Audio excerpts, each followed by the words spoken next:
In this quick tip for website administrators, we're going to cover how to upload a document to the document manager, both for administrators and the average user.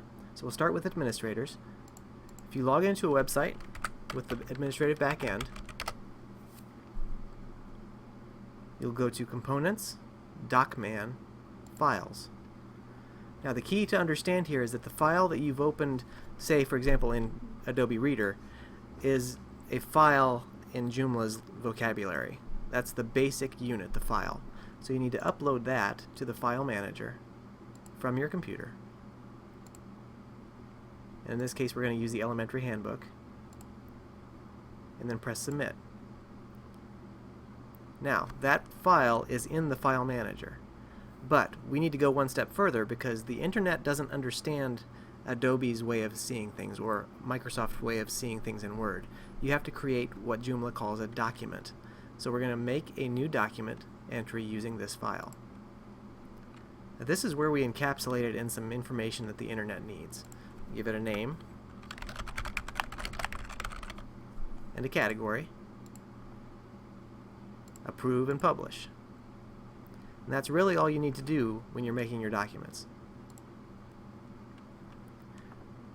Now, when you want to actually use that, there are a couple of places that the end user can find it. If your page has a document link already, document library, then it'll show up in the category that you selected. So there's the elementary handbook.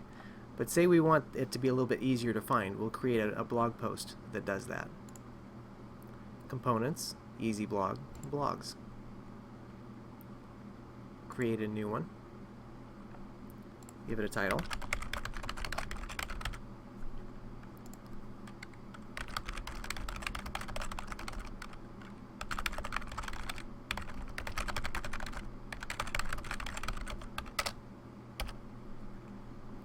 And then scroll down to the Doc Link button.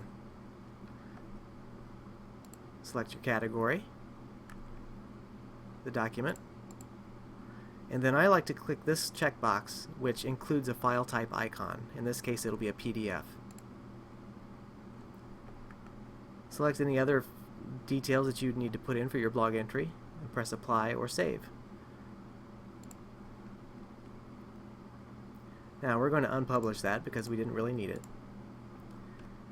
And then we'll look at this from the perspective of a non-administrator. So we're going to log out and go to Jefferson's website from the front side.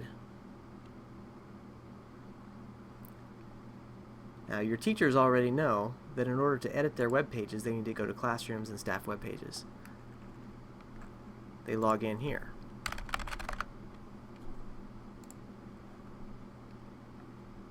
In order to upload a document to the document library, they actually have to go to the document library. And now that they've logged in, a new icon appears, Submit File. They can choose to upload the document from their computer, choose the file,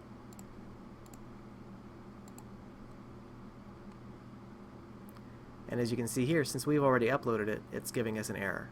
But it would be the same process as what you would do. They upload the file, they encapsulate it in a document, except that the problem that they have is that it won't be automatically published. They will have to wait for you to approve it.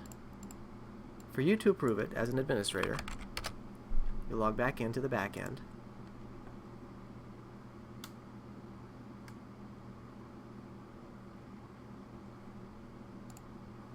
Then select Components, Docman. And you'll see here on the right side an unapproved section. Now all documents are approved, but if we had been successful in uploading that document, there would be one there, and then you could approve it. Now if a user has logged in, they also have the ability to edit, modify, and delete or unpublish documents that are already published. So let's look at Jefferson's again, since we've already logged in from the front end. Go to the document library and go into the category that the document is housed in. Now you can see a whole bunch of other icons here that are available because I'm an administrator. Now not all users will have all of these buttons, and you have the options to change that. But in most cases they can at least publish or unpublish documents that they have had submitted.